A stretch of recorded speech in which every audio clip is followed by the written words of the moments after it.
তো আল্লাহর কাছে নিয়ে যাওয়ার জন্য এখন মালাকুল মউত আসছে। তার জন্য এটা সুসংবাদের সময়, সুসংবাদের সময়। আমাকে এতদিন দেরি করে আসলেন কেন? আমি তো আপনার অপেক্ষা ছিলাম।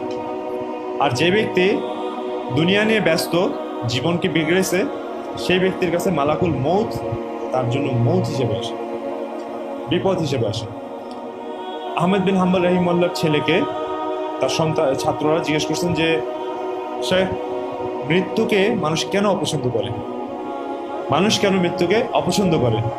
তিনি বললেন, মানুষের ফিতরত হচ্ছে মানুষ গোছানো জিনিস ছেড়ে আগোছালো জিনিসের দিকে যেতে চায় না। মানুষ যে জিনিসকে গুছিয়ে নিয়েছে সেটা ছেড়ে যেটা তার হাতছাড়া হয়ে গেছে সেদিকে যেতে চায় না।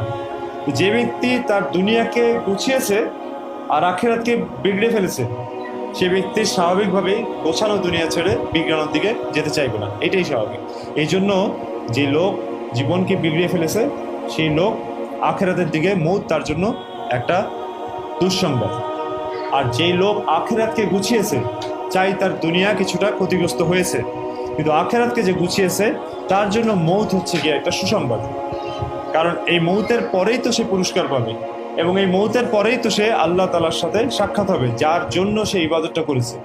তো এই জন্য মউত তার জন্য একটা সুসংবাদ। এই জন্য জীবনকে বানায় যেন রমাদান, ও মউত হবে এমন যেন ঈদের চাঁদ। কারণ এগুলি একদম আমার ব্যক্তিগত জীবনের রমাদান সম্পর্কে সারা জীবনের শিক্ষা থেকে আমি আপনাদেরকে বলতেছি, একটু মনোযোগ দিয়ে শুনুন। জাযাকাল্লাহ।